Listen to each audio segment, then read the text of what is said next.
So picture this. I'm in Brooklyn, in Williamsburg, in fact, getting brunch with my good friend Sophie, as one does. We're catching up, we're chit-chatting, yada, yada, yada. And they say to me, they're like, oh, I think I have someone perfect for your podcast. And I was like, oh my God, who? Because also I love when people give me recs for folks that are like, who should be on the show. Like, if you haven't already, please email us or like message us with like people you think should be on the show. We absolutely love it.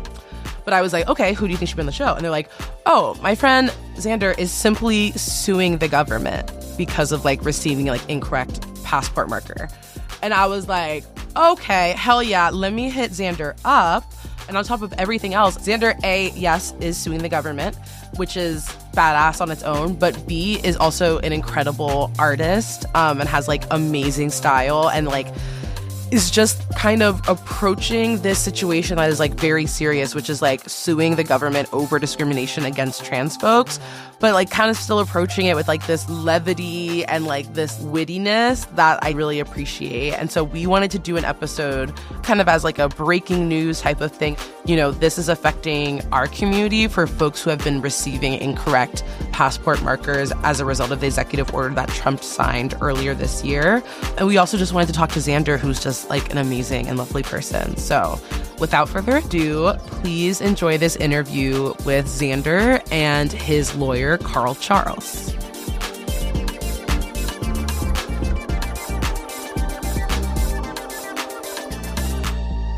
My name is Carl Charles. My pronouns are he, him, and I'm an attorney with Lambda Legal based in our Southern Regional office here in Atlanta, Georgia.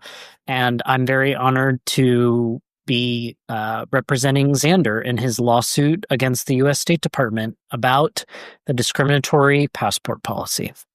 Hi, my name is Zander Schlacter. I use he, him pronouns, and I am a multidisciplinary artist, designer, educator, and I'm also suing the government. Period. Could you tell me a little bit more about your creative practice? I'm like curious about it.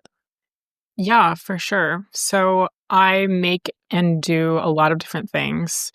And I have a textiles background. So I studied textile design. And I also make installation work, paper mache sculptures, and paintings. Nice. And I also have a business where I design and sell textiles, textile home goods specifically. And I license repeat pattern designs for things like wallpaper, ceramic tiles, all kinds of different applications. And I'm also an educator. And I feel like these things Very are all cool. interconnected in different ways. And my practice is ever evolving. So this is a question that we ask every one of our guests. How did you come to embody your current gender identity? So I used to be a girl. And I used to be really good at being a girl. I was really good at the gender performance of it all. I grew up in Tennessee, and I didn't know any trans people. I didn't really have any examples of like what that looked like. I was really into my sort of feminine personal style. And as a teenager, I really devoted a lot of time and energy into curating and designing my personal style. And I would buy stuff at the thrift store and cut it up and remake it. And I wore these elaborate hats and headpieces and lipstick in weird colors. And I really treated it like my art practice. I was really serious about it. And over time, I kind of designed this sort of persona for myself that was kind of hyperbolically feminine. And it was something that, I wasn't thinking too critically about at the time. But with some space from it, it almost feels like I was doing a sort of drag performance. It wasn't necessarily connected to like a womanhood. And, I got to a point of starting to feel like something was off once I got to college. And I think the fact that I was so committed to that performance of that kind of femininity made it more challenging for me to start to explore my masculinity because I was so committed to it. And it was also connected to my practice as an artist, my professional work. It felt really scary to start to explore that. Hmm. I came out as gay as a teenager, and I remember as a teenager feeling like some sort of like interest in masculinity, but feeling like I didn't know what it was. Like I knew that I was gay, but I couldn't quite make sense of it. It was a confusing sort of thing. And that of course started to make more sense once I allowed myself space to explore my masculinity. And in college, I started binding. I came out again. I started using they, them pronouns Mm-hmm. and settled into a more androgynous personal style, which I think at that time I knew that it wasn't quite enough, but it felt like the safest option at the time. Mm-hmm. So I continued living as a non-binary person until a couple years ago, 2023. I came out again as a trans man. I changed my name to Zander. I started using he, him pronouns. So I've come out a lot of times. And at this point, I really don't have anything left to come out as. I'm done coming out. Nice. You can tell that like you're the kind of person that like style is very important to you. Like you have very cool, very unique style. And I guess I wonder like what that transition was like for you in terms of like adopting a more like masculine style. Because I feel like your style is still very like bubbly and like exuberant. And so I feel like sometimes I've struggled because I'm just like, maybe the parts of my femininity I feel attached to is like because like I find some parts of masculinity like boring sometimes or like not as pretty. Like, and I'm just like, Yeah. you know, I don't know if I'm a girl, but like I do just like being pretty. Like, you know what I mean? Like I like serving like a little cunty little vibe. And so yeah, I guess I'm like, how did you maybe find your cuntiness like in terms of like masculinity and like what did that look like for you? I mean, I think that I had to like let the pendulum swing really hard in the masculine direction for it to kind of swing back and settle somewhere that felt good.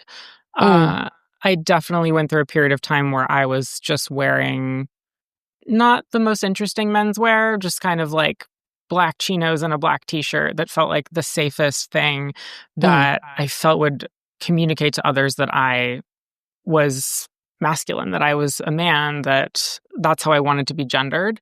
mm, So I think I embraced it as a tool in that way of like, how can I use this in this moment to tell people what I need them to know? right. But I really struggled to reconcile my love for decorative feminine aesthetics Mm-hmm. with my desire to be a man. um, it was, it's still at times confusing, but I feel like I've, through experimentation of personal style, figured out a a place where I get to have some play, and maybe I can have one little like silly cute handbag in my outfit if the rest of my look is more traditionally masculine. It's Mm, about kind of balancing all of the different signifiers and totally. using them as just kind of pieces of the collage to tell people what I need them Mm, to know. like giving assemblage. Yeah. Like the juxtaposition between all your different things. Totally. Hmm.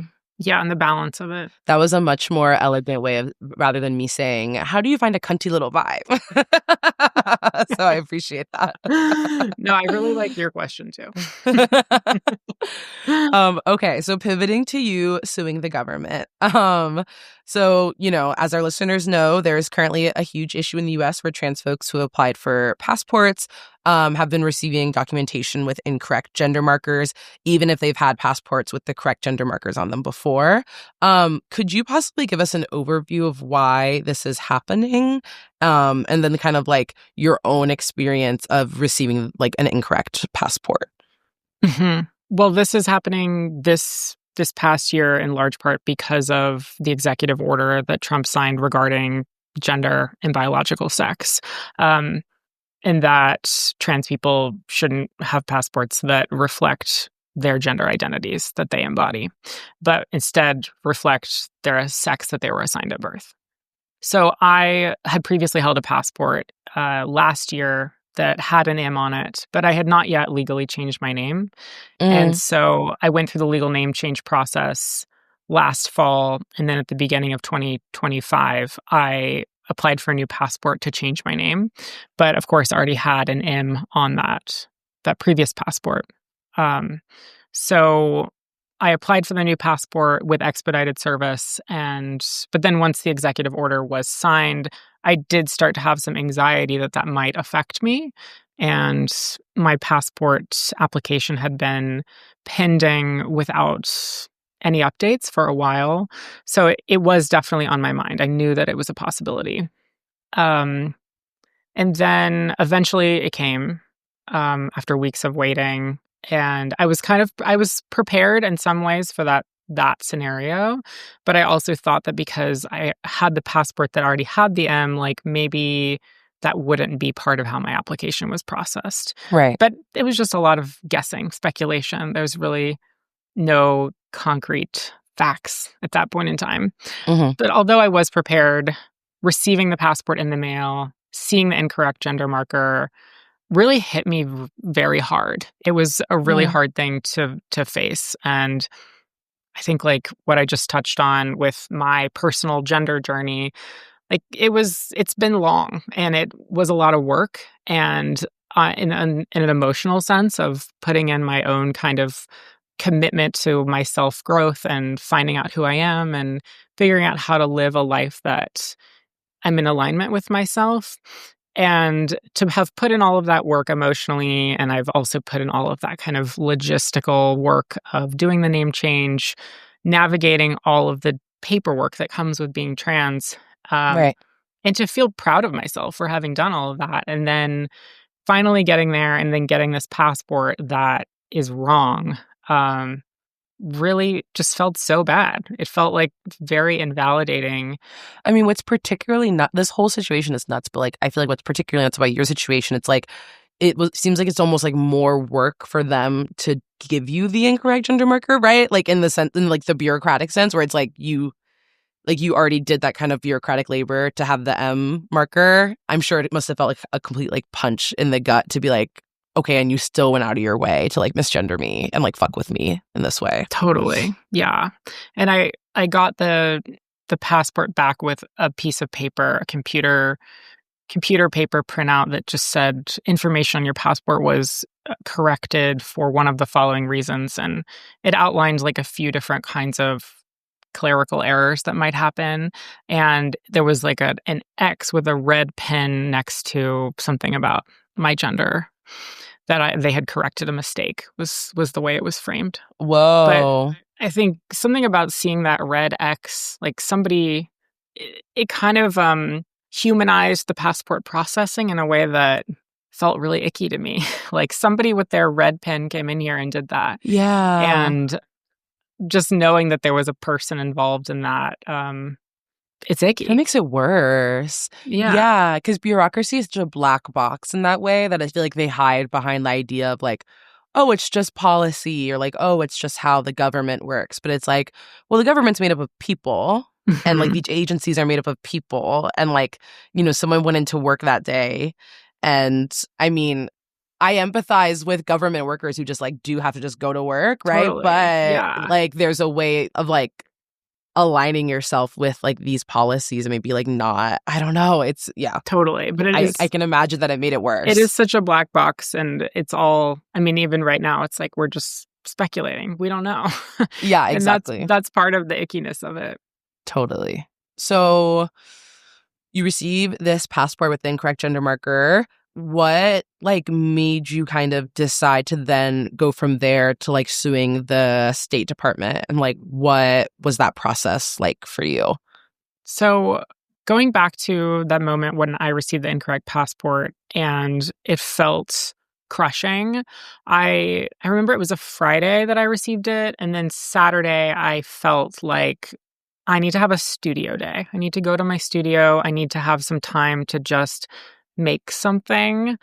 I felt like I, you know, as an artist, as someone who's always been an artist, I often turn to making as a way to self-soothe and also as a way to kind of problem solve, to think through things. So I came to my studio with no plan or agenda for the day, and I started just noodling around. I was Mm. drawing in my sketchbook, collaging, and I came up with this idea kind of all of a sudden to make a passport for myself, a pretend passport, a prop. And I made a paper mache sort of sculpture of a passport that's made out of cardboard and paper, but I basically made myself a new passport. And it was something that I felt like I just had this kind of gut feeling that I needed to make it. As soon as I got the idea, I started doing it. And then once I finished it, I decided to share it on Instagram. And I think once it was done, it kind of took on a new resonance. And I reflected on the process of having made the thing that I needed. Like, I didn't get what I need. And so I'm going to use my own two hands to make this thing. And that post, sharing that on Instagram, I think, a lot of people saw it. It got really widely reshared. It's sort of the most attention I had ever had on anything that I'd shared online. And it kind of had a small moment of virality. But in that moment, I remember feeling like, oh, I don't know if anyone will even see this. Like, I'm not posting it like the right time to share on social, Yeah. I don't know if there is a right time to share on social anymore, but totally. Who even knows? Who even knows? Talk about a black box. Yeah, exactly. But it was really nice to know that resonated with people. And I felt also proud of myself for having shared my story in this way that was ultimately rooted in like my practice as a maker and creative person. I've never been one to take to the internet to be like, hey, everybody, a bad thing's happening to me. I felt like it was a lot more comfortable for me to share as a model to others and as a model to myself, like a kind of creative resilience. But in sharing that post, it is also what ultimately connected me with Lambda Legal because it had such wide visibility. I was connected through like a mutual friend to Lambda, and that's when we began the conversation about pursuing this lawsuit. And initially when I was connected with Lambda, I wasn't thinking about lawsuit. I just was like, oh, maybe there's some answers here. And I'd been put in touch. So I figured, why not just have a call and pursue it. See what's what. And then once I became aware of the lawsuit, I knew in my gut that if I'm asked to be a part of this, I will be a part of this 100%. And I think I sat with it, I thought through it, but I kind of always knew, like, yes, I will do this. And I feel like any choice to not do it, to not pursue the lawsuit, would have been a choice made out of fear. And at this point in my life, that's just not how I'm making choices. And the choice to do it is the choice that aligns with my values. And I feel really grateful to Lambda Legal and all the work that they do. And I feel that to have been asked to be a part of it, to represent it as the first name plaintiff is an honor. I feel happy to be here, honestly. Hell yeah.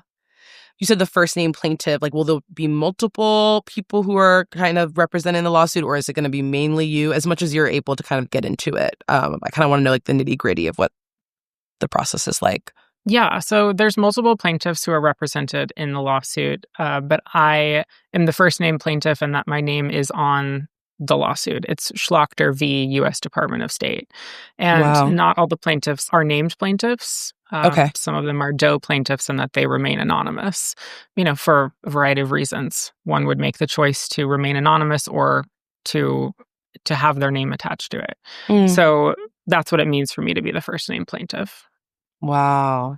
So what does processing this lawsuit look like? I guess I'm like specifically wondering how someone goes about like suing like the State Department versus like suing like another individual. I don't know, Carl, if you want to try to hop in. Yeah. So as Zander was saying, we represent Zander along with 5 other people, 3 of whom are proceeding under pseudonym for a variety of reasons. Chief among them, it seems relevant to mention, is because they're afraid of retaliation for sharing their legal names. And so, Right. as Zander said, it's not a small decision that he decided to move forward using his legal name, right? And he does really embody that spirit of refusing to live in fear. And not that anyone's fear isn't credible, right? That they would make a different calculation is totally okay. But we're really grateful to Zander for being willing to do that and for speaking openly about his experience.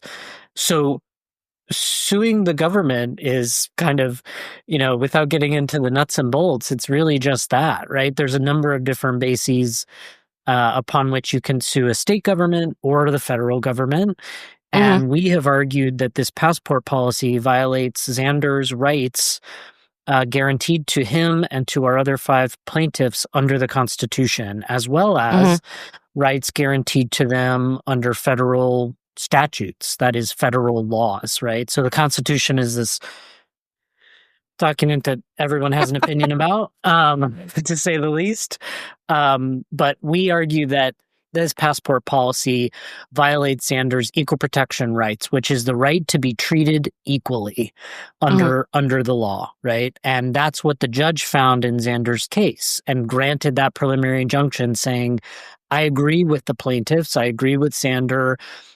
This policy treats him differently, treats these 6 trans people differently when it comes to their ability to obtain correct passports. So the judge said they are likely to win when this case moves forward. So I'm going to stop the policy from being enforced against them right now. Because I'm finding they're likely to win. So there's no reason they should suffer if they are likely to win. And that ruling enabled Zander and our other 5 clients to get their passports corrected with the right markers. Okay, amazing. Thank you so much for explaining that, Carl. Was there a recent Supreme Court decision around this, like a couple weeks ago or something? Am I making that up? Is that right? You're not making it up. It was last week, actually. Cool. So there's another case about this issue that was brought by the ACLU, and that case was a class action. And so the ACLU basically represents everyone except Zander and our 5 other clients, arguing that there's a class of trans people who are not just trans people, but trans, non-binary, gender non-conforming, and intersex people who are impacted by this passport policy. They went in front of their judge in Massachusetts and said, same things we did. This violates constitutional rights, also statutory rights under laws, not just the Constitution. And the judge granted them an injunction as to the whole class of people. And the government appealed that first to the Court of Appeals that covers Massachusetts, which is the First Circuit. And then they lost. They didn't lose. They sought an emergency stay, asking the First Circuit, don't let this injunction stay in place. Don't let these trans people get the correct documents. The First Circuit said, no, we're not going to do that. The injunction stays in place. So then what did the government do? They went up to the Supreme Court and they sought an emergency stay, basically reversing the injunction as applied to that whole class of people. And sadly, beyond sadly, disappointingly, frustratingly, the Supreme Court granted it. So even though the lower court, both the lower appeals court and the lower district court, both said these folks are likely to win on their constitutional claims, the Supreme Court said, we don't think so. And so you don't need an injunction, right? There's one paragraph from the stay order where the court said, displaying passport holders' sex at birth no more offends equal protection than displaying their country of birth. In both cases, the government is merely attesting to a historical fact without subjecting anyone to differential treatment. I mean, that could not be more wrong, right? That is wrong. It's like naturalizing gender as this thing that just exists in the ether rather than something that is constantly violently upheld and enforced, right? That language is very, very telling about what they think about gender. That's right. And it will not shock any of your audience to know that Justice Jackson wrote a scathing dissent and pointed out all the ways that this policy harms trans people, and also pointed out, by the way, that trans people have been able to get passports with accurate markers for 33 years through 6 presidential administrations. Wow. So it just can't be that this is suddenly so wrong, right? Mm-hmm. So unfortunately, what that means for everyone except our clients, including Zander, is that moving forward, people cannot get their passports updated to the correct marker, right? That means that the discriminatory passport policy is back in place for everyone except basically Zander and our 5 other clients, because we have an injunction that is separate from that one that the Supreme Court has not said anything about. Got it. Zander has a much simpler way of explaining this than the legalese I just vomited at you. So if you want to hear it from him, you totally should. Okay, amazing. I appreciate that, Carl. Thank you so much. I was just going to say that Carl is always so great at delivering the legal process and all of the nuts and bolts with a clarity that is great. I love it when he uses his legalese to explain something. Yeah. I don't know that I have much to add. It's just that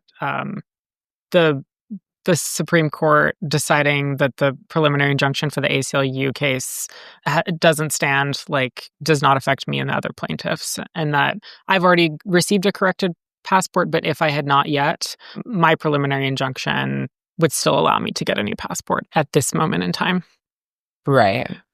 Yeah. And I'm like, what do you mean because of this tiny little stipulation kind of thing that those folks now don't get to update their passport? You know what I mean? I'm just like, yeah, I hate the law. It's so oppressive. It's also just deeply confusing. Yeah, and exactly. Lots of people don't understand how it works, almost as if it's by design. Totally.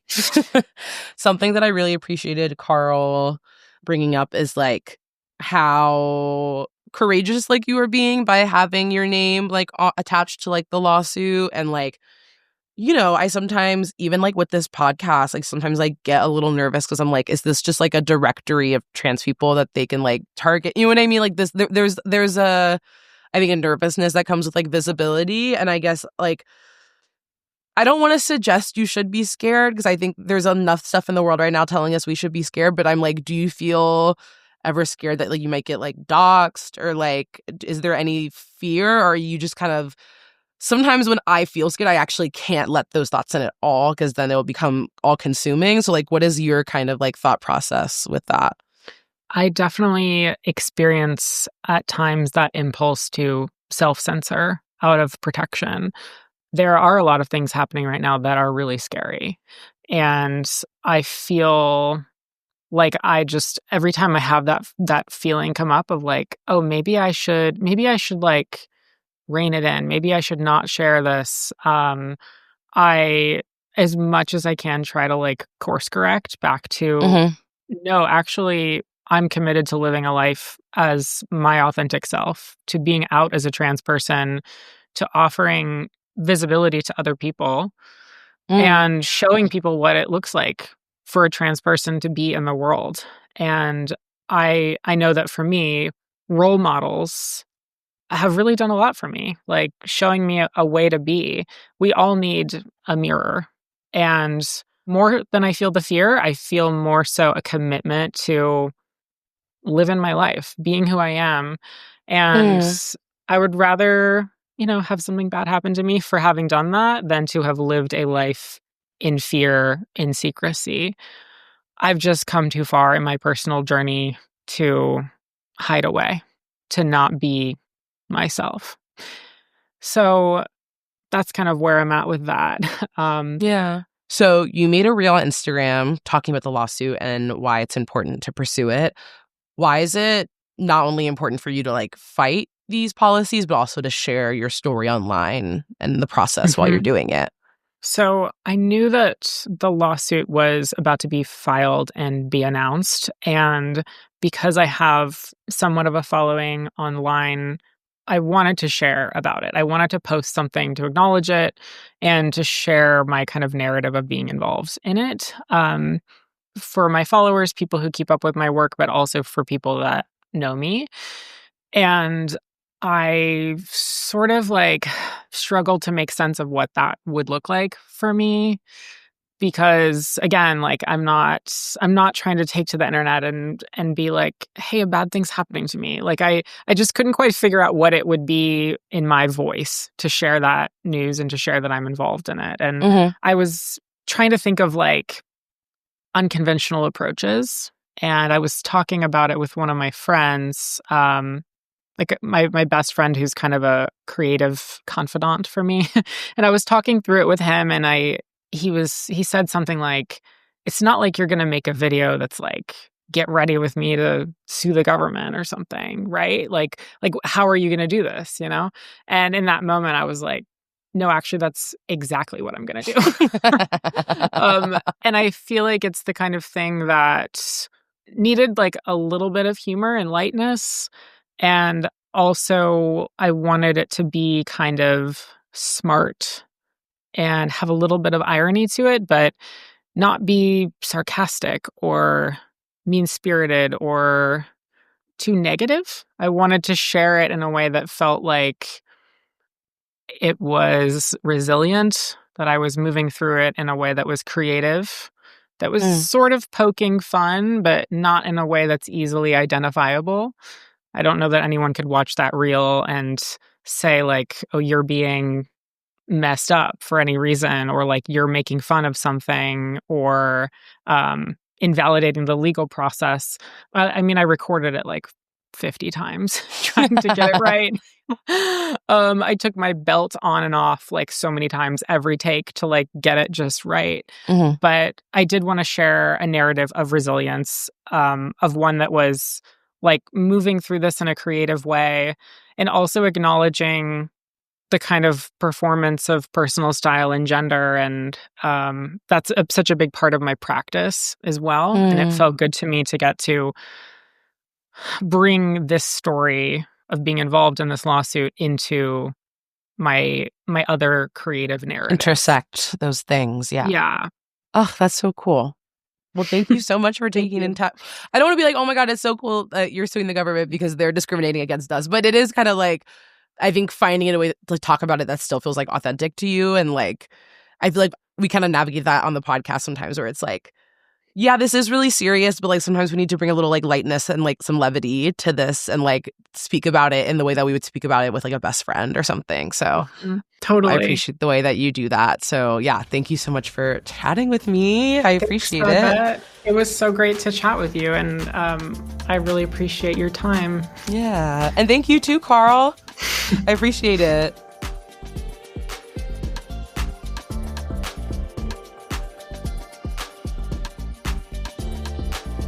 Gender Spiral is an original podcast from Audiation. Theme music is composed by Chanel Kirchlow, remixed by Daria Lord. Additional music by Command Jasmine, courtesy of Molten Heart, with art by Joey Hahn and graphics by Michael Tyrone Delaney. The show is executive produced by Ireland Meacham, myself, Babette Thomas, and my co-host Allie Beardsley, along with Sandy Smullins, with some additional story editing from Susie Armitage. If you want to help us out, you can rate or review us wherever you're listening to us right now, and follow us on Instagram at Gender Spiral to get notified about new episodes. And be sure to support us on Patreon at patreon.com/genderspiralpodcast. For $2 a month, you can get access to our Discord community. Higher tiers will get you exclusive bonus content, plus gifts from us like these cute little monthly postcards and free merch. You can also check us out at genderspiralpod.com, where you'll find transcripts for each episode and a link to leave us a voicemail. And you can shop our merch store.